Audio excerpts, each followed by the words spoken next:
Hi friends, welcome back to Saubhagya YouTube channel. ನಾವು ಈ ವಿಡಿಯೋದಲ್ಲಿ ಗ್ರಂಥಾಲಯದ ಮಹತ್ವದ ಬಗ್ಗೆ ತಿಳಿಯೋಣ. ಗ್ರಂಥಾಲಯದ ಮಹತ್ವ: ಮಾನವನ ಜ್ಞಾನಾಭಿವೃದ್ಧಿಗೆ ಪುಸ್ತಕಗಳು ಅತ್ಯಂತ ಮಹತ್ವದ ಸಾಧನಗಳಾಗಿವೆ. ಆ ಪುಸ್ತಕಗಳನ್ನು ಸಂಗ್ರಹಿಸಿ ಓದುಗರಿಗೆ ಜ್ಞಾನವನ್ನು ನೀಡುವ ಕೇಂದ್ರವೇ ಗ್ರಂಥಾಲಯ. ಗ್ರಂಥಾಲಯವನ್ನು ಜ್ಞಾನದ ಭಂಡಾರ, ವಿದ್ಯೆಯ ದೇವಸ್ಥಾನ ಎಂದು ಕರೆಯಲಾಗುತ್ತದೆ. ಶಿಕ್ಷಣ ಕ್ಷೇತ್ರದಲ್ಲಿ ಗ್ರಂಥಾಲಯದ ಪಾತ್ರ ಅತ್ಯಂತ ಮಹತ್ವದ್ದಾಗಿದೆ. ಗ್ರಂಥಾಲಯದಲ್ಲಿ ವಿವಿಧ ವಿಷಯಗಳಿಗೆ ಸಂಬಂಧಿಸಿದ ಪಠ್ಯಪುಸ್ತಕಗಳು, ಉಲ್ಲೇಖ ಗ್ರಂಥಗಳು, ನಿಘಂಟುಗಳು, ವಿಶ್ವಕೋಶಗಳು, ಪತ್ರಿಕೆಗಳು ಮತ್ತು ನಿಯತಕಾಲಿಕೆಗಳು ಲಭ್ಯವಿರುತ್ತವೆ. ವಿದ್ಯಾರ್ಥಿಗಳು ತಮ್ಮ ಪಠ್ಯ ವಿಷಯಗಳ ಬಗ್ಗೆ ಆಳವಾದ ಜ್ಞಾನ ಪಡೆಯಲು ಗ್ರಂಥಾಲಯವನ್ನು ಬಳಸಬಹುದು.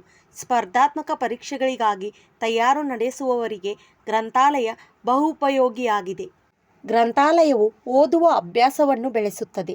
ನಿಯಮಿತವಾಗಿ ಗ್ರಂಥಾಲಯಕ್ಕೆ ಭೇಟಿ ನೀಡುವುದರಿಂದ ಏಕಾಗ್ರತೆ, ಚಿಂತನಾಶಕ್ತಿ ಮತ್ತು ಭಾಷಾ ನೈಪುಣ್ಯ ವೃದ್ಧಿಯಾಗುತ್ತದೆ. ಜೊತೆಗೆ ಸ್ವಯಂ ಅಧ್ಯಯನ, ಶಿಸ್ತು ಮತ್ತು ಸಮಯದ ಮೌಲ್ಯವನ್ನು ಕಲಿಸುತ್ತದೆ. ಇಂದಿನ ಡಿಜಿಟಲ್ ಯುಗದಲ್ಲಿಯೂ ಗ್ರಂಥಾಲಯದ ಮಹತ್ವ ಕಡಿಮೆಯಾಗಿಲ್ಲ. ಆಧುನಿಕ ಗ್ರಂಥಾಲಯಗಳಲ್ಲಿ ಪುಸ್ತಕಗಳು, ಆನ್ಲೈನ್ ಜರ್ನಲ್ಗಳು ಮತ್ತು ಡಿಜಿಟಲ್ ಸಂಪನ್ಮೂಲಗಳು ಲಭ್ಯವಿದ್ದು ಜ್ಞಾನವನ್ನು ಸುಲಭವಾಗಿ ಪಡೆಯಲು ಸಹಾಯ ಮಾಡುತ್ತವೆ. ಸಾರಾಂಶವಾಗಿ, ಗ್ರಂಥಾಲಯವು ವ್ಯಕ್ತಿಯ ಬೌದ್ಧಿಕ ಮತ್ತು ಸಾಮಾಜಿಕ ಅಭಿವೃದ್ಧಿಗೆ ನೆರವಾಗುವ ಪ್ರಮುಖ ಸಂಸ್ಥೆಯಾಗಿದೆ.